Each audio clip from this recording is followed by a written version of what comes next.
నమస్తే, welcome to health zone. ఇవాల్టి health zone కార్యక్రమంలో మనం పోస్ట్ ప్రెగ్నెన్సీ తర్వాత మహిళల్లో ఉండే మరొక కామన్ ప్రాబ్లం బ్రెస్ట్కి సంబంధించి ఉంటుంది. లాస్ట్ వీక్ మనం టమ్మీ గురించి తెలుసుకున్నాం అండ్ ఈ వీక్ బ్రెస్ట్ గురించి మాట్లాడుకోబోతున్నాం. సో పోస్ట్ ప్రెగ్నెన్సీ తర్వాత మహిళల్లో బ్రెస్ట్కి సంబంధించి ఎలాంటి చేంజెస్ ఉంటాయి, ఎలాంటి ప్రాబ్లమ్స్ ఉంటాయి, వాటికి సర్జరీలు ఏ విధంగా ఉన్నాయి అనే విషయాల గురించి తెలుసుకుంటున్నాయి. జనరల్గా మహిళలకి ఈ విషయాలకు సంబంధించి ఎక్కువ అంటే డౌట్స్ కూడా వస్తూ ఉంటాయి అన్నమాట. ఆ డౌట్స్ని కూడా క్లారిఫై చేయడానికి ఈరోజు మనతో పాటు ఉన్నారు డాక్టర్ గురుకర్ణ వేముల గారు, senior consultant cosmetic and plastic surgeon, and he done his super specialty MCH multi specialty plastic surgery from Top Medical Institute PGI Chandigarh. He is further trained in face and body contouring in Italy and Dubai, and currently he is working in Personix and అలాగే Apollo work చేస్తున్నారు. 12 years experience ఉంది. ఈ 12 years ఎక్స్పీరియన్స్లో ఎంతోమంది మహిళలకి so post pregnancy తర్వాత వాళ్ళకి ఎలాంటి problems ఉంటాయో ప్రతి ఒక్కరు అంటే మనం చెప్పుకుంటూ ఉంటాం కదా, టమ్మీ గురించి బాధపడుతూ ఉంటాం మనం మహిళలు, అలాగే బ్రెస్ట్కి సంబంధించి, అలాగే మన ఫేస్ చేంజ్ అయిపోయింది, చాలా ప్రాబ్లమ్స్ ఫేస్ చేస్తాం. అంటే అది ఫిజికల్గానే కాదు, ఒక్కోసారి మెంటల్గా కూడా డిప్రెస్ అయిపోతూ ఉంటాం. ఇలా డిప్రెస్ అయిన ఎంతోమంది మహిళలకు కూడా డాక్టర్ గారు సరి చేసి వాళ్ళ యొక్క షేప్ ప్రీ ప్రెగ్నెన్సీలో ఎలా ఉండేదో అలా తీసుకొచ్చారు. సో ఆ ఎక్స్పీరియన్స్ని కూడా ఈరోజు షేర్ చేసుకోవడానికి మనతో పాటు ఉన్నారు కాబట్టి వారితో మాట్లాడి మరిన్ని విషయాలు తెలుసుకుందాం. నమస్కారం డాక్టర్ గారు. నమస్తే అండి. సో డాక్టర్ గారు, అయితే లాస్ట్ వీక్ మనం టమ్మీ గురించి మాట్లాడుకున్నాం. సో జనరల్గా పోస్ట్ ప్రెగ్నెన్సీ తర్వాత మహిళల్లో బ్రెస్ట్కి సంబంధించి ఎలాంటి చేంజెస్ ఉంటాయి, వాటికి మీరు చేసే ట్రీట్మెంట్ ఏ విధంగా ఉంటుంది? బ్రెస్ట్ వరకు సంబంధించి పోస్ట్ ప్రెగ్నెన్సీ మిల్క్ ఫీడింగ్ తర్వాత చాలా వరకు ఇర్రివర్సిబుల్ చేంజెస్ వస్తాయి. అంటే వాటిని మళ్ళీ రివర్ట్ కావన్నమాట. ఇర్రివర్సిబుల్ చేంజెస్ లైక్ ఒకటి ఏంటంటే డీఫ్లేషన్, అంటే బ్రెస్ట్ ఫీడింగ్ అయిపోగానే సైజ్ అంటే బ్రెస్ట్ సైజ్ అనేది తగ్గిపోతుంది. అండ్ రెండో ప్రాబ్లం వచ్చేసి కొంతమందికి హైపర్ట్రోఫీ అవుతుంది, అంటే బ్రెస్ట్ సైజు విపరీతంగా ఎన్లార్జ్ అయిపోతుంది. ఇది రెండో రకం ప్రాబ్లం. మూడో రకం ఏంటంటే ఇట్స్ బ్రెస్ట్ సాగినెస్, అంటే చాలా వరకు సైజ్ డీఫ్లేట్ అయిపోయిన తర్వాత స్కిన్ లాక్సిటీ వల్ల సాగినెస్ అనేది వస్తుంది. అండ్ ఇప్పుడు ఈ మొదటి రకంలో ఏంటంటే బ్రెస్ట్ సైజ్ తగ్గిపోవడం వల్ల వాళ్ళకు కాన్ఫిడెన్స్ లెవెల్స్ అనేది లో అయిపోతుంది. సో వాటి గురించి ప్రత్యేకంగా దానికి ట్రీట్మెంట్స్ ఉన్నాయన్నమాట. రెండోది రిడక్షన్, బ్రెస్ట్ ఎన్లార్జ్ అయిపోతే దానివల్ల ఏంటంటే చాలా వరకు physical problems like neck pain, back pain, ఆ తర్వాత చర్మానికి సంబంధించిన కొన్ని ఇష్యూస్ బికాజ్ స్కిన్ అలర్జీస్, చెమట పట్టడం వల్ల ఫంగల్ ఇన్ఫెక్షన్స్ ఇవన్నీ ఉంటాయి. And social embarrassment, that is a major issue which women will face after pregnancy. So ఇవన్నీ మూడు రకాలుగా ప్రాబ్లమ్స్ కామన్గా ఎన్కౌంటర్ చేస్తూ ఉంటాం. ఓకే, సో మనం ఇప్పుడు బ్రెస్ట్ గురించి మాట్లాడుకున్నట్లయితే మీరు 2 టైప్స్ చెప్పారు కదా. సో జనరల్గా లేడీస్లో ఉండే జనరల్ క్వశ్చన్ ఏంటంటే, నిజంగా ఈ సర్జరీకి మేము అర్హులమేనా అని చెప్పి క్వశ్చనింగ్ వస్తూ ఉంటుంది కదా, దానికి మీరు ఏం చెప్తారు? యా, ఇప్పుడు coming to the each procedure, like ఇప్పుడు ఎవరైతే ఇట్స్ ఎ కాస్మెటిక్ ప్రొసీజర్ అంటే వాళ్ళకు లోపల ఏది జబ్బు లేదు, కానీ బాడీ షేపింగ్ని బెటర్, శరీర ఆకృతిని మంచిగా చేసుకోవడానికి ఈ ప్రొసీజర్ చేసుకుంటాం. దీనివల్ల మెయిన్లీ సెల్ఫ్ ఎస్టీమ్ ఇవన్నీ ఇంప్రూవ్ అవుతాయి. So as there is no disease, ఇవన్నీ ఇండికేటెడ్ ఎవరికి, వేరే జబ్బులు ఏవి uncontrolled problems like heart problems, లేకపోతే డయాబెటీస్ అన్కంట్రోల్ ఇట్లా ఉన్న వాళ్ళకి కాకుండా ఆరోగ్యంగా ఉన్న వాళ్ళకు, యూజువల్గా మా దగ్గరికి 30 నుంచి 40 ఏళ్ళ వయసులో ఉన్న స్త్రీలు వస్తారు, వాళ్ళకి ఏ రకమైన జబ్బు ఉండదు. సో వీళ్ళంతా కూడా very much eligible for these procedures. Very safe and kind of a day care procedure, immediate results ఉండేటట్టుగా. గురుకర్ణ వేముల గారు, అలాగే ఇప్పుడు చాలామందికి ఏంటంటే సర్జరీ అంటే భయపడుతూ ఉంటారు. అమ్మో సర్జరీ అంటే అది పెయిన్ఫుల్, నేను ఆ పెయిన్ని బేర్ చేయలేను అని చెప్పి భయపడి కూడా చాలామందికి చేసుకోవాలని ఇంట్రెస్ట్ ఉన్నా సరే సర్జరీకి వాళ్ళు వెళ్ళరు. సో నిజంగా ఇప్పుడు మనం చేసుకునే ఈ బ్రెస్ట్కి సంబంధించి కానీ టమ్మీకి సంబంధించి కానీ కూడా సర్జరీస్ అనేవి పెయిన్ఫుల్లా? యా, కమింగ్ టు సర్జరీ అన్నాక కొద్దిగా పెయిన్ఫుల్ ఉంటుంది, but it's only temporary phase. అంటే మీకు వచ్చే రిజల్ట్ కంపేర్ చేసుకుంటే ఈ పెయిన్ 1-2 డేస్ అనేది it is nothing equal. Because ఏదైతే శరీర ఆకృతి మార్పులు వస్తాయి ఇవన్నీ పర్మనెంట్ చేంజెస్ ఉంటాయి వాళ్ళకు ఈ ప్రొసీజర్స్ చేసుకోవడం వల్ల. అండ్ ఈ పెయిన్ అనేది కూడా ఇవన్నీ కూడా డే కేర్, అంటే పొద్దున్న సర్జరీ చేస్తే సాయంత్రం కల్లా ఇంట్లో ఉంటారు. ఇది ఏది కానీ హాస్పిటల్ అడ్మిట్ అయిపోయి బెడ్ రిడన్ ఉండాలి, రెస్ట్ తీసుకోవాలి అట్లాంటిది ఏమి ఉండదు. అండ్ బ్రెస్ట్ ప్రొసీజర్స్కి అయితే ఓన్లీ రిడక్షన్ ప్రొసీజర్ వరకు 2-3 డేస్ వరకు వాళ్ళకి ఇంట్లో రెస్ట్ తీసుకోమని చెప్తాం. బ్రెస్ట్ ఆగ్మెంటినేషన్ అయితే 2-3 రోజుల నుంచి డెస్క్ డాబ్స్ కూడా అన్నీ చేసుకోవచ్చు అనమాట. అండ్ పెయిన్ యూజువల్గా పెయిన్ కిల్లర్ ట్యాబ్లెట్స్తోనే మేనేజ్ చేసుకునే అంత పెయిన్ ఉంటుంది. సో అండ్ 5 డేస్ తర్వాత they don't have any kind of pain. So ఈ బ్రెస్ట్ ఎన్లార్జ్మెంట్ కానివ్వండి, లేదంటే బ్రెస్ట్ రిడక్షన్ కానివ్వండి, వీటికి సంబంధించి కూడా అంటే ఒక ఫ్యామిలీ కంప్లీట్ అయ్యాకే వీళ్ళు ఈ ప్రొసీజర్ ఖచ్చితంగా రావాల్సి ఉంటుందా, లేదంటే వాళ్ళు 1 చైల్డ్ తర్వాత కూడా ఇలా సర్జరీకి రావాల్సిన అవసరం ఉంటుంది? Exactly, good question. Especially coming to the breast augmentation అంటే బ్రెస్ట్ ఎన్లార్జ్మెంట్ ప్రొసీజర్ ఏవైతే ఉన్నాయో అది కూడా పర్సోనిక్స్లో ఏంటంటే 2 రకాలుగా చేస్తాం. ఒకటి ఐదర్ సిలికాన్ ఇంప్లాంట్స్ అన్న వాడతాం, లేదంటే తన ఓన్ బాడీ ఫ్యాట్ వేరే చోట ఎక్కడైతే ఎక్సెస్ ఉందో వాటిని యూస్ చేసి బ్రెస్ట్ ఎన్లార్జ్ చేస్తాం. ఓకే, సో ఇది ఒక special procedure and recent advancement ఇది. వీటికి మీరు అన్నట్టుగా ఈవెన్ లైక్ ఒక చైల్డ్ ప్రెగ్నెన్సీ తర్వాత కూడా చేసుకోవచ్చు. ఎందుకు అంటే ఇక్కడ వీటిలో we're not disturbing normal gland of the breast. మనం వెళ్ళే లేయర్ ఏంటంటే beneath the breast gland. So దానివల్ల బ్రెస్ట్ ఫీడింగ్ కానీ ఇంకో దానికి కానీ ఇబ్బంది ఉండదు. అదే బ్రెస్ట్ రిడక్షన్ ప్రొసీజర్ ఏదైతే ఉందో దానివల్ల కొంతవరకు ఫ్యూచర్లో లాక్టేషన్ ప్రాబ్లమ్స్ ఉంటాయి. అంటే క్వాంటిటీ ఆఫ్ మిల్క్ ప్రొడక్షన్ అనేది తగ్గుతుంది బ్రెస్ట్ రిడక్షన్ చేసుకుంటే. సో దానివల్ల ఏంటంటే కొంతమంది కంప్లీషన్ ఆఫ్ ఫ్యామిలీ తర్వాత వస్తారు. కానీ కొంతమంది స్త్రీలలో అది ఎంతవరకు ఎన్లార్జ్ అయిపోతుందంటే ఈవెన్ అంబలికస్ అంటే బొడ్డు దగ్గర వరకు సాగి అయిపోయి ఎన్లార్జ్ అయిపోయి నెక్ పెయిన్, బ్యాక్ పెయిన్ వస్తుంది. సో వాళ్ళు భరించలేక ఇన్ బిట్వీన్ కూడా చేసుకుంటారు. సో కొంతమంది before pregnancy also they can have this breast enlargement. So వాళ్ళకి ఏంటంటే ఇది ఒక శారీరక ప్రాబ్లమ్ని ముందే కూడా సాల్వ్ చేసుకోవడానికి ముందుకెళ్తూ ఉంటారు. సో ఒకవేళ మీరు అన్నట్టు బిఫోర్ మ్యారేజ్ కనుక ఇలాంటి ప్రాబ్లంతో వాళ్ళు సర్జరీకి వెళ్తే కనుక సో ఫ్యూచర్లో బేబీ బర్త్ అప్పుడు ఎటువంటి ప్రాబ్లం ఉండదంటారా లాక్టేషన్కి? Exactly. When you coming to the breast reduction అంటే సైజుని తగ్గించుకునే రకమైన ఏదైతే ఆపరేషన్ ఉందో దాంట్లో మాత్రం కొద్దిగా మిల్క్ ప్రొడక్షన్ అనేది డిస్టర్బ్ అయింది. అంటే మామూలు కూడా ఈరోజు చూసుకుంటే చాలామంది స్త్రీలలో ఈ మిల్క్ ప్రొడక్షన్ ప్రాబ్లం అనేది కామన్గానే ఉంటుంది. ఈ సర్జరీస్ చేయించుకున్నప్పుడు ఏంటంటే ఇంకొద్దిగా 30% reduction in the milk production అనేది ఉంటుంది. అదే when it comes to the breast ఎన్లార్జ్మెంట్కి అయితే దానికైతే ఏ విధమైన డిస్టర్బెన్స్ ఉండదు. అలాగే గురుకర్ణ వేముల గారు, సో జనరల్గా ఇప్పుడు సర్జరీ అనేసరికి మీరు అన్నారు సో వాళ్ళ బాడీలో ఉన్న పార్ట్ పెట్టచ్చు లేదంటే వేరే ఏదైనా చేయొచ్చు అని. ఇలా చేసినప్పుడు సో ప్రెజెంట్ చూసుకుంటే చాలామందికి నేచురల్గా ఉన్నా సరే బ్రెస్ట్ క్యాన్సర్తో చాలామంది లేడీస్ బాధపడుతూ వస్తున్నారు. సో ఇలాంటి సర్జరీకి వెళ్ళాక బ్రెస్ట్ క్యాన్సర్ వస్తుందేమో అని కూడా చాలామంది భయపడుతూ ఉంటారు. కాబట్టి ఛాన్సెస్ నిజంగా ఉన్నాయంటారా? ఇది చాలా చాలా ఇంపార్టెంట్ క్వశ్చన్ అండి. అండ్ చాలామంది స్త్రీలలో ఇలాంటి డౌట్ అనేది ఉంటుంది. Coming to the breast surgeries very safe procedure అండి. అండ్ ఈ బ్రెస్ట్ ఇంప్లాంట్ ఏదైతే సిలికాన్ ఇంప్లాంట్స్ ఉందో గత 20 ఏళ్ళ అంటే యుఎస్ ఎఫ్డీఏ వాళ్ళు 20 years ఆఫ్ రీసెర్చ్ చేసిన తర్వాత వాళ్ళ కన్క్లూజన్ ఏంటంటే ఒక రకమైన ఇంప్లాంట్ ఏదైతే టెక్స్చర్డ్ ఇంప్లాంట్ అంటాం అనమాట. ఈ ఇంప్లాంట్స్లో కూడా smooth implant, textured, nano textured అని డిఫరెంట్ వెరైటీస్ ఉంటాయి. దీంట్లో టెక్స్చర్డ్ ఇంప్లాంట్స్లో మాత్రమే దెర్ ఈస్ 1 in 10,000 అంటే 0.001% of risk for breast cancer, అది కూడా బీసెల్ లింఫోమా అనేది. సో ఇదొక రిస్క్ అనేది బ్రెస్ట్ ఇంప్లాంట్స్లో ఉంటుంది. సో దీనికి కాంబాట్ చేయడానికి ఇప్పుడు లేటెస్ట్ ఏంటంటే అక్రాస్ ద గ్లోబ్ ఆల్మోస్ట్ అందరు కూడా స్మూత్ ఇంప్లాంట్స్ వాడుతున్నారు. ఒకటి. రెండోది అది కూడా వద్దు, కట్స్ కోతలు ఉండకూడదు మాకు అనుకుంటే బ్రెస్ట్ ఫ్యాట్ గ్రాఫ్టింగ్ అని చేస్తారు. సో అది ఇందాక మీరు అన్నట్టుగా మన బాడీలో ఎక్సెస్ ఫ్యాట్ ఎక్కడైతే ఉందో అంటే టమ్మీ ఏరియాలో కానీ థైస్ ఏరియాలో కానీ ఎక్కడైతే ఫ్యాట్ ఎక్సెస్ ఉందో మీ ఓన్ బాడీ ఫ్యాట్ని తీసి ఒక స్పెషల్ ప్రొసీజర్ ద్వారా అంటే సెంట్రిఫికేషన్ అనేసి మిక్చర్ చేసి దాని ద్వారా ప్యూర్ ఫ్యాట్ ఎక్స్ట్రాక్ట్ చేసి and only with needles in different లేయర్స్లో ఇంజెక్ట్ చేస్తారు బ్రెస్ట్లో. సో దానివల్ల ఏంటంటే as it's your own body part, మీ శరీరంలో ఇంకొక పార్ట్లోంచి తీసిన ఫ్యాట్ కాబట్టి రియాక్షన్స్ ఉండవు, దానివల్ల రిజెక్షన్ ఛాన్సెస్ ఉండవు. And it's a more naturalistic approach and there is no cuts, most important.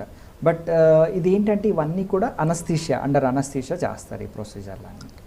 చూస్తున్నారు కదండి. సో చాలామంది మనలో మహిళలు బాధపడుతూ ఉంటారు. సో పోస్ట్ ప్రెగ్నెన్సీ తర్వాత వాళ్ళ యొక్క బాడీ స్ట్రక్చర్ పూర్తిగా మారిపోతూ ఉంటుంది. టమ్మీ విషయంలో, బ్రెస్ట్ విషయంలో, అలాగే ఫేస్ విషయంలో.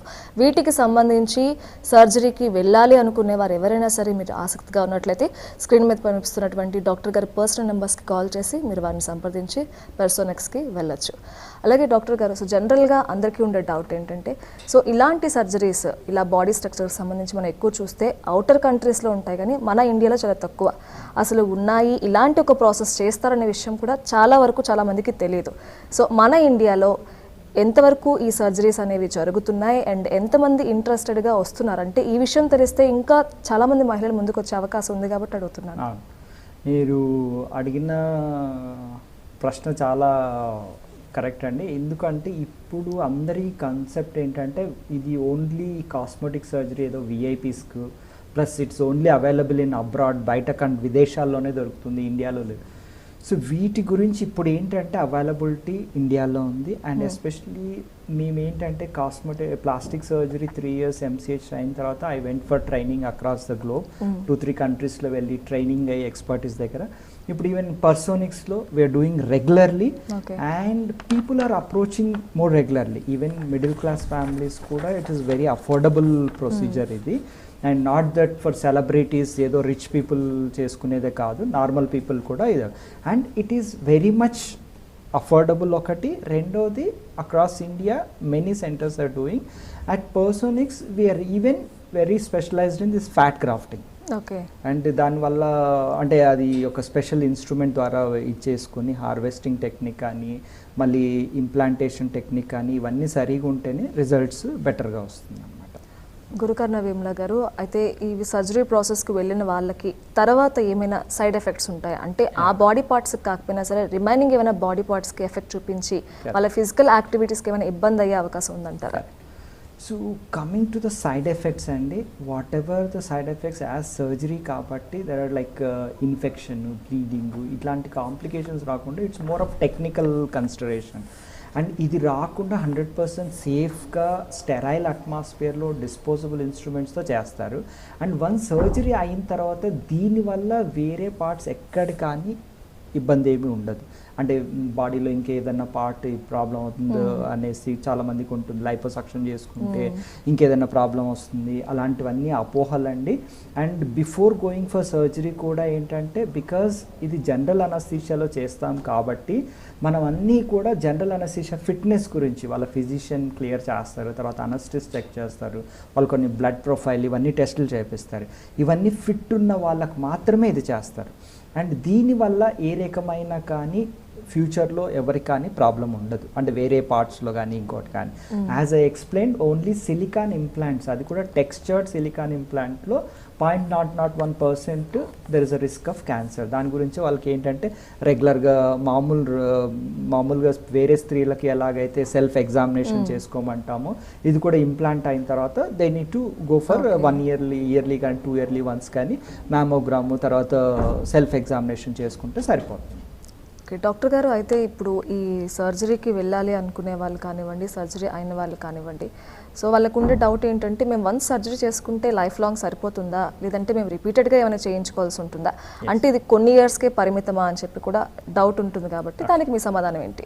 సో దీని వరకు వచ్చేసి ఇట్స్ ఎ పర్మనెంట్ సొల్యూషన్ అండి. ఇఫ్ అట్ ఆల్ మనము బ్రెస్ట్ ఇంప్లాంట్ వాడినాం, బ్రెస్ట్ ఎన్లార్జ్మెంట్ లైఫ్ లాంగ్, అది ఏదో కరిగిపోవడం కానీ ఇంకొకటి ఉండదు. కొంతమందికి down the line 10 years 20 years తర్వాత కొంతమందికి ఏంటంటే బ్రెస్ట్ సైజ్ మోర్ సాగి అవ్వడము ఇట్లాంటివి ఏమైనా అవుతే దానికి కొంచెం మినిమల్ కరెక్టివ్ సర్జరీస్ చేసుకోవాల్సి ఉంటుంది.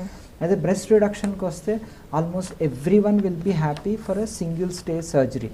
ఎందుకంటే అది చేయంగానే ఇమ్మీడియట్గా వాళ్ళకు నెక్ పెయిన్, బ్యాక్ పెయిన్, ఆ స్కిన్ ఇష్యూస్ అనేది ఇమ్మీడియట్గా రిలీఫ్ వస్తుంది and they will be very happy. And because of this reason lot of countries they are providing this breast reduction surgery in the insurance కూడా cover అవుతుంది. అంటే not into cosmetic procedure because it will relieve their back pain, తర్వాత skin problems, neck pain ఇలాంటివన్నీ relieve అవుతాయి కాబట్టి that's why insurance people also consider that procedure అనమాట. Okay. So మనం enlargement గురించి మాట్లాడుకున్నాం, రిడక్షన్ గురించి మాట్లాడుకున్నాం. అండ్ చాలామంది మహిళలు సో బ్రెస్ట్ సాగింగ్తో కూడా బాధపడుతూ ఉంటారు. సో దానికి మేము ఏం చేయాలి, నిజంగా మేము సర్జరీ వరకే వెళ్ళాలా, ఇంకేదైనా ప్రాసెస్ ఉందా అని చెప్పి కూడా అడుగుతూ ఉంటారు పర్ఫెక్ట్ అవ్వాలి అంటే కనుక. సో సాగింగ్కి మీరు చేసేటువంటి సర్జరీ ప్రాసెస్ ఏంటి? ఈ బ్రెస్ట్ సాగినెస్ అనేది అండి మెడికల్ టర్మినాలజీలో బ్రెస్ట్ టోసిస్ అంటారు. ఈ టోసిస్ అనేది గ్రేడ్స్ ఉంటాయి, గ్రేడ్ 1, గ్రేడ్ 2, గ్రేడ్ 3, గ్రేడ్ 4 అనేసి. ఇప్పుడు గ్రేడ్ 1, గ్రేడ్ 2 వాళ్ళకి ఏంటంటే ఆ సాగినెస్కి జస్ట్ మనము ఎయిదర్ బ్రెస్ట్ ఇంప్లాంట్తో కానీ minimal invasive surgeries like periareolar or mastopexy అని ఇలాంటి చిన్న ప్రొసీజర్స్తోనే కరెక్ట్ చేయొచ్చు. అదే సాగినెస్ ఎక్కువ ఉంది, గ్రేడ్ 3, గ్రేడ్ 4 ఉందనుకోండి, then almost like breast lift surgery అని చేస్తాము. దిస్ ఈజ్ ఓన్లీ మనకు రిజల్ట్ వచ్చేది ఓన్లీ విత్ సర్జికల్తోనే రిజల్ట్ వస్తుంది if it is ptosis is in high grade, especially grade 3 and grade 4 ఉంటే మాత్రం. డాక్టర్ గారు, అయితే మరి ఈ రిడక్షన్ అవ్వచ్చు, ఎన్లార్జ్మెంట్ అవ్వచ్చు, సాగింగ్ అవ్వచ్చు, ఈ 3 ప్రాసెసెస్ బ్రెస్ట్కి సంబంధించి చేస్తారు కదా మీరు సర్జరీస్. సో ఇది ఏ ఏజ్ వాళ్ళు చేసుకుంటే బాగుంటుంది అంటారు? అంటే దీనికి కూడా ఒక ఏజ్ లిమిట్ ఏమైనా ఉందంటారా? నో, ఇక్కడ మేము అంటే with our experience at Personics మేము చూసింది ఏంటంటే we have seen age group somewhere between 20 years నుంచి 40 years వరకు కామన్ ఏజ్ ఆఫ్ ప్రెజెంటేషన్. కొంతమంది ఈవెన్ అప్ టు 45 years వాళ్ళు కూడా అకేషనల్గా ప్రజెంట్. ఇక్కడ only criteria what we look at is that they should not have any severe comorbidities, అంటే uncontrolled hypertension, uncontrolled diabetes, లేకపోతే cardiac issues. So ఇట్లాంటి ఏ రకమైన ఇబ్బందులు లేని వాళ్ళకు there is no age limit. There are people అంటే as far study even 50 yearsలో కూడా ఆల్రెడీ ఇంప్లాంట్ వేయించుకున్న వాళ్ళు దాన్ని రీప్లేస్ చేయించుకోవడం, అంటే లార్జర్ వాల్యూమ్ కనో లేకపోతే చిన్న చిన్న కరెక్షన్స్ చేసుకోవడం కూడా చేసుకుంటారు.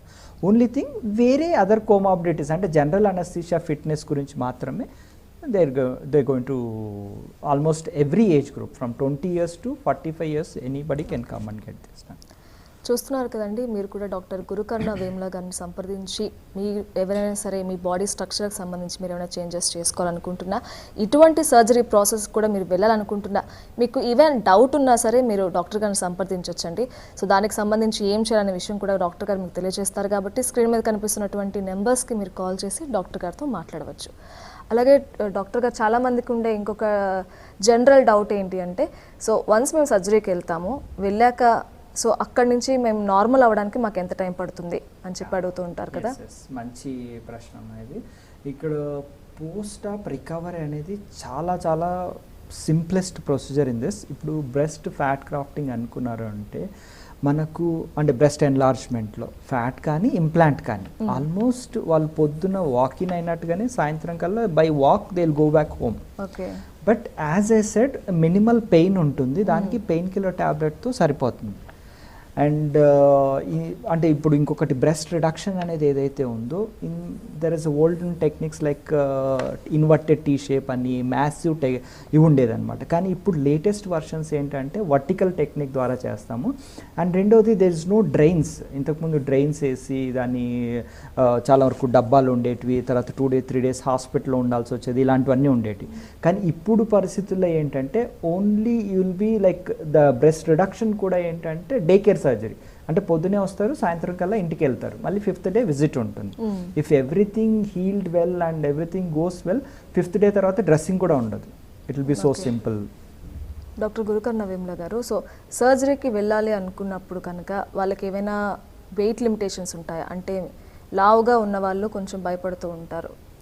సో అలాంటి వాళ్ళకి మనం ఏం చెప్పొచ్చు? నిజంగా అంత భయపడాల్సిన అవసరం ఉందా? అవును. సో మంచి ప్రశ్న అండి. ఎస్పెషల్లీ మనం ఇక్కడ లావు అంటే బేసిక్ బిఎంఐస్ మోర్ దాన్ 35 ఉన్న వాళ్ళకి ఏంటంటే అనస్థీషియా రిస్క్ పెరుగుతుంది. ఓకే. సో అనస్థీషియా ఫిట్నెస్ కోసము వాళ్ళ ఫిజిషియన్ అనస్థెటిస్టు రెగ్యులర్గా వాళ్ళు ఎవాల్యుయేట్ చేసుకుని తన ఫిట్ ఉంది, తన కార్డియాక్ స్టేటస్, తర్వాత లంగ్ స్టేటస్ అంత మంచిగా ఉంది అనుకుంటే they can go with that అనమాట. బ్రెస్ట్ రిడక్షన్ ఈవెన్ లా ఉన్న వాళ్ళకి కూడా చేస్తారు. Only thing anaesthesia clearance. Because ఈ ప్రొసీజర్లు ఏవైతే ఉన్నాయో బ్రెస్ట్ ఇంప్లాంట్ అయితే ఓన్లీ 1 hour సర్జరీ, అదే breast fat grafting breast reduction అయితే ఒక 2 hours పడుతుంది. ఈ 2 hours సర్జరీ కాబట్టి వాళ్ళు క్లియరెన్స్ ఇస్తే they can go head with that. అంటే లావుగా ఉన్న వాళ్ళలో రిస్క్ ఉంటుంది అని ఫీల్ అవుతారు కదా, రిస్క్ ఎలాంటిది ఉండదంటారు? ఒకటి లావుగా ఉన్న వాళ్ళు ఏంటంటే because of duration of surgery అంటే 2-3 hours they should be under anaesthesia కాబట్టి కదలకుండా ఉంటారు కాబట్టి వాళ్ళకు కొద్దిగా ఎస్పెషల్లీ డీవీటీ రిస్క్ ఇట్లాంటివి ఉంటాయి. దానికి తగ్గట్టుగా ప్రొఫైలాక్సిస్ ఇంజెక్షన్ ఇస్తాం, లో మాలిక్యులర్ వెయిట్ హెపారిన్ అనేసి బ్లడ్ క్లాట్ అవ్వకుండా. ఇది తప్పితే వేరే రిస్క్ ఫ్యాక్టర్స్ ఏమీ ఉండవు. It's only about anaesthesia clearance ఉందనుకుంటే then we can go head with that. Doctor గారు, అంటే ప్రతి ఒక్కరికి కూడా సర్జరీ అవసరం పడుతుందా, లేదంటే ఇంకేమైనా మెథడ్స్ ఉన్నాయా మీ దగ్గర? బ్రెస్ట్ వరకు నేను ఇందాక మొదట్లో చెప్పినట్టుగా ఏవైతే మిల్క్ ఫీడింగ్ తర్వాత ఏదైతే చేంజెస్ వస్తాయో it is a permanent irreversible changes వస్తాయండి. సో వాటికి కన్జర్వేటివ్ ట్రీట్మెంట్ అనే చాలా వరకు ఇంటర్నెట్లోన ఆ సొల్యూషన్, ఈ ట్యాబ్లెట్, మసాజ్ అది అంటారు, కానీ ఏ రకమైన కానీ ఇంపార్టెంట్ ఇది ఉండదు. ఓన్లీ కొంతవరకు సైంటిఫిక్గా చూస్తుంటే ఏంటంటే వెరీ ఎర్లీ గ్రేడ్ 1 టోసిస్ అంటే బ్రెస్ట్ సాగినెస్ గ్రేడ్ 1 ఉంటే వాటికి దిస్ కాల్డ్ థ్రెడ్ లిఫ్ట్ అని చేస్తారు. అది కూడా ఫేస్లో ఎక్కువగా చేస్తారు, ఇక్కడ ఊరికే అటెంప్ట్ చేస్తారు కానీ but there is no results. And surgical అదే ఎక్స్పెన్సెస్తో surgical will give a permanent and better results. Okay, so ఈ సర్జరీ అయినప్పుడు వాళ్ళకి ఏమైనా లైన్స్ ఫార్మ్ అవడం కానీ లేదంటే ఏమైనా వ్రింకిల్స్ రావడం కానీ ఇలాంటి ఏమైనా బాడీ మీద స్కిన్ మీద ఎఫెక్ట్ చూపించే అవకాశం ఉందా? మోస్ట్ ఇంపార్టెంట్ థింగ్ ఏంటంటే every one worried about the scars, ఎందుకంటే స్కార్స్ ఎన్ని పర్మనెంట్ లైన్ ఉంటుందని. So when it comes to the breast fat grafting అక్కడ గ్రేటెస్ట్ అడ్వాంటేజ్ ఏంటంటే ఇంజెక్షన్స్ ద్వారా ఇస్తాం కాబట్టి అసలు దానికి ఒక మార్క్ కూడా ఉండదు. So when you look at after 5 days అసలు ఎక్కడ కానీ ఎవిడెన్స్ కూడా ఉండదు. And coming to the breast implantation చేసినప్పుడు ఏంటంటే అది కూడా there is a breast fold called ఇన్ఫ్రామెమరీ fold అంటారు అనమాట. ఆ ఫోల్డ్లో మాత్రం 3 centimeter లైన్ ఉంటుంది. ఆ లైన్ కూడా over a period of 6 months with మేము ఇచ్చే క్రీమ్స్తో కానీ వేరే పద్ధతులు మేము చెప్పే పద్ధతులు పాటిస్తే ఆల్మోస్ట్ అది స్కిన్లో కలిసిపోతుంది. బ్రెస్ట్ రిడక్షన్కి వచ్చేసరికి ఏంటంటే because of mainly scar consideration వల్ల ఇంతకుముందు ఇన్వర్టెడ్ టీ టెక్నిక్ చేసేటప్పుడు ఇప్పుడు వర్టికల్ మాస్టోపెక్సీ అని చేస్తున్నాము. దానివల్ల ఏంటంటే సింగిల్ 6 centimeter లైన్ వర్టికల్గా ఉంటుంది. అది కూడా కొంతవరకు హైపర్ట్రోఫీ కీలాయిడ్ టెండెన్సీ లేకపోతే it will settle very well. Doctor గారు, అయితే ఈ పెయిన్ అనేది ఎన్ని రోజులు ఉంటుందంటారు? సో నేను ఇందాక చెప్పినట్టుగా పెయిన్ అనేది on the day of surgery and next day కొద్దిగా ఎక్కువగా ఉంటుంది. And that can be manage again with tablets. So ఆ పెయిన్ తక్కువగా ఉంటుంది కాబట్టి వాళ్ళని అదే రోజు ఇంటికి పంపించేస్తాం. అగైన్ పెయిన్ టాలరెన్స్ అనేది ఇండివిజువల్ పైన వేరీ అవుతూ ఉంటుంది. అంటే మనం పెయిన్ స్కోర్ 1 to 10 తీసుకుంటే లైక్ మేజర్ సర్జరీస్కి 8 to 10 ఉంటుంది, కానీ ఇక్కడ వచ్చేసి అరౌండ్ 4 అట్లా జడ్జ్ చేయొచ్చు. అంటే యాన్ అండ్ యావరేజ్ అంటే 4 out of 10 4 will be the pain score for the breast reduction. అదే బ్రెస్ట్ ఇంప్లాంట్స్ ఇవైతే కనుక మేము ఈవెన్ బ్రెస్ట్ ఇంప్లాంట్ పెట్టినప్పుడు ఏంటంటే నర్వ్ బ్లాక్స్ ఇస్తాం ఆ లాటరల్ సైడ్. ఆ నర్వ్ బ్లాక్స్ ఇచ్చినప్పుడు ఏంటంటే అసలు ఆల్మోస్ట్ లైక్ 2 days వరకు పెయిన్ అసలు ఉండదు. సో తర్వాత కూడా మినిమల్ 3-2 అలా ఉంటుంది పెయిన్ స్కోర్. సో దాంతో ట్యాబ్లెట్స్తో కూడా మేనేజ్ చేసుకోవచ్చు. గురుకర్ణ వేముల గారు, సో వర్కింగ్ ఉమెన్ ఎక్కువగా ఉన్నారు ప్రెసెంట్ డేస్లో, అండ్ వాళ్ళే ఎక్కువ ఇంట్రెస్ట్ చూపిస్తారు ఇలాంటి సర్జరీస్కి. ఎందుకంటే వాళ్ళు వర్కింగ్కి వెళ్తే ఒక ప్లేస్కి వెళ్ళారంటే సో వాళ్ళు ఫిట్గా ఉండాలనుకుంటారు కాబట్టి, సో అలాంటి వాళ్ళకి ఎక్కువ టైం డ్యూరేషన్ తీసుకొని మేము బెడ్ రెస్ట్లో ఉండాలి అంటే వాళ్ళకి కుదరదు. కాబట్టి వాళ్ళకి ఎంత తొందరగా ఇది వర్కౌట్ అవుతుంది, అండ్ అలాగే మేము బయటకు వెళ్ళినప్పుడు మేము కంఫర్టబుల్ క్లోత్స్ వేసుకోగలమా లేదా ఆఫ్టర్ సర్జరీ అని కూడా భయపడుతూ ఉంటారు. వాళ్ళకి మనం ఏం చెప్పచ్చు? So this is a very common concern for every woman, but usually ఏంటంటే by 3rd day or 4th day you'll be up and all right to move around. మీరు మీ పనులు చేసుకోగలరు అండ్ బయట కూడా ఆఫీస్ కూడా వెళ్ళేంత ఫిట్నెస్ ఉంటుంది by on the 3rd day and 4th day. Breast reduction చేసినప్పుడు మాత్రమే ఇంకొక 2 days ఎక్స్టెండ్ అవుతుంది and it will B almost like near normal after 3 to 4 days. Okay, ఒక కాలర్ ఉన్నారు సార్, మాట్లాడదాం. హలో హలో, నమస్కారం అండి, ఎక్కడి నుంచి మాట్లాడుతున్నారు? మాట్లాడండి. హలో, దయచేసి టీవీ చూస్తూ మాట్లాడద్దు. హలో, ఓకే ఓకే, గుంటూరు నుంచి మాట్లాడుతున్నామండి. ఓకే, మీకు డౌట్ ఏంటో? డాక్టర్స్ గురించి కదా చెప్తున్నారు అక్కడ. మీ డౌట్ ఏంటో చెప్పండి డాక్టర్ గారితో. అంటే breast size I mean age ఉంది బట్ తక్కువ గ్రోతింగ్ ఉంది. ఓకే, బ్రెస్ట్ గ్రోతింగ్ తక్కువగా ఉంటే Okay. ఏం చేయాలి? తక్కువగా ఉంది. సో దానికి ఏం ఏం చేయొచ్చు అని. మీ ఏజ్ ఎంతమ్మా? 25. 25. యా నమస్తే అండి. మీకున్న సమస్య బ్రెస్ట్ ఎన్లార్జ్మెంట్ గురించి. బట్ యూజువల్గా మనం అప్ టు 18-20 ఇయర్స్ వరకు గ్రోత్ స్పర్ట్ అనేది ఉంటుంది. 20 ఇయర్స్ తర్వాత కూడా మీకు గ్రోత్ స్పర్ట్ లేకపోతే then you can think of breast enlargement procedure. దానికి ఇందాక నేను చెప్పినట్టుగా సర్జరీ ప్రొసీజర్ ఒక్కటే దానికి ఒక మార్గము. ఏంటి అంటే either they need to go for breast fat grafting కానీ, లేదు అంటే బ్రెస్ట్ ఎన్లార్జ్మెంట్ సిలికాన్ ఇంప్లాంట్స్ అనేది. సో 25 ఇయర్స్ తర్వాత ఫర్దర్ గ్రోత్ అనేది ఉండదండి.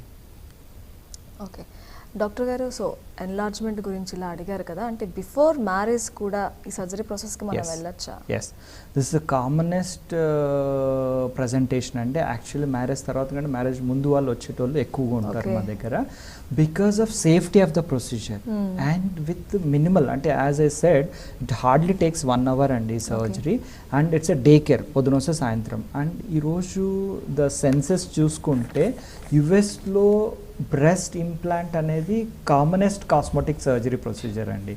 అండ్ ఇండియాలో కూడా ఇప్పుడు ఇన్సిడెన్స్ పెరుగుతుంది. ఈవెన్ బిఫోర్ మ్యారేజెస్ కూడా they can take this procedure done just to improve their morale, అంటే వాళ్ళ సెల్ఫ్ కాన్ఫిడెన్స్, వాళ్ళ అవుట్లుక్, వాళ్ళ అటైర్, అంటే వాళ్ళ డ్రెస్సింగ్ సెన్స్, ఇవన్నీ బెటర్ అవ్వడానికి they do go under knife before marriage it self. And it won't leave any evidence and it won't disturb any of their milk production or in the future pregnancy, lactation lo kuda A disturbance ఉండదు. Doctor గారు, అలాగే చాలామంది cost విషయంలో భయపడుతూ ఉంటారు. So as a middle క్లాస్లో మేము afford చేయగలమో లేదో ఈ సర్జరీకి అని చెప్పి. వెరీ మచ్ ఇది ఒక చాలా కాస్ట్లీ అండ్ ఇందాక చెప్పినట్టుగా సెలబ్రిటీస్కే ఇది పరిమితం అట్లా ఏమీ లేదండి. It's very much affordable for even middle class people. And ఈరోజు అంటే ఇక్కడ ఓన్లీ థింగ్ ఏంటంటే బ్రెస్ట్ ఇంప్లాంట్కి వచ్చేసరికి implant is the one which is costlier because we use the imported implants which is 5th generation implants వాడతాం. దానివల్ల అదొక cost factor ఉంటుంది. Otherwise breast fat grafting కానీ బ్రెస్ట్ రిడక్షన్ కానీ అంత కాస్ట్లీ ఏమి ఉండదు. But anyhow we need to examine you before taking any decision which procedure suits you అనే దాన్ని బట్టి ఉంటుంది కాస్ట్. థ్యాంక్ యూ గురుకర్ణ వేముల గారు. సో ఇవాల్టి హెల్త్ జోన్ కార్యక్రమం ద్వారా సో పోస్ట్ ప్రెగ్నెన్సీ తర్వాత మహిళలు ఎదుర్కొనేటువంటి మరొక కామన్ సమస్య బ్రెస్ట్కి సంబంధించి కాబట్టి దానికి సంబంధించి పూర్తి అవగాహన కలిగించారండి. Thank you so much. చూస్తున్నారు కదా అండి, సో మహిళలు మీరు కూడా సో బాడీ స్ట్రక్చర్కి సంబంధించి మీరు ఏమైనా బాధపడుతున్నట్లయితే, అంటే టమ్మీకి సంబంధించి కావచ్చు, బ్రెస్ట్కి సంబంధించి కావచ్చు, ఫేస్కి సంబంధించి కావచ్చు, వీటిలో మీరు ఎలాంటి ప్రాబ్లంతో ఫేస్ చేస్తున్నా సరే దానికి సంబంధించి మీరు డాక్టర్ గారిని సంప్రదించాలనుకుంటే స్క్రీన్ మీద కనిపిస్తున్నటువంటి డాక్టర్ గారి పర్సనల్ నెంబర్స్కి కాల్ చేసి వారితో మాట్లాడి మీ సమస్యకు మీరు పరిష్కార మార్గాన్ని పొందొచ్చు. సో ఇవాల్టి కార్యక్రమంలో మనం బ్రెస్ట్కి సంబంధించి సమస్య గురించి మాట్లాడుకున్నాం కదా. రేపటి హెల్త్ జోన్లో మళ్ళీ గురుకర్ణ వేముల గారు మనకి ఫేషియల్ గురించి మాట్లాడతారు. అంటే ఫేషియల్ ఫిల్లర్స్ ఏ విధంగా వాడతారు, యాంటీ ఏజింగ్ ఏ విధంగా ఉంటుంది, సో ఫేస్కి సంబంధించి పోస్ట్ ప్రెగ్నెన్సీ తర్వాత ఎలాంటి ప్రాబ్లమ్స్ వస్తాయి, వాటికి మనం ఏం చేయాలి అనే విషయాల గురించి కూడా సార్ డిస్కస్ చేస్తారు. కాబట్టి రేపటి హెల్త్ జోన్లో కూడా మళ్ళీ కలుసుకుందాం. ఇది ఇవాల్టి హెల్త్ జోన్ కార్యక్రమం. రేపటి కార్యక్రమంలో మళ్ళీ కలుసుకుందాం. అంతవరకు సెలవు. నమస్తే.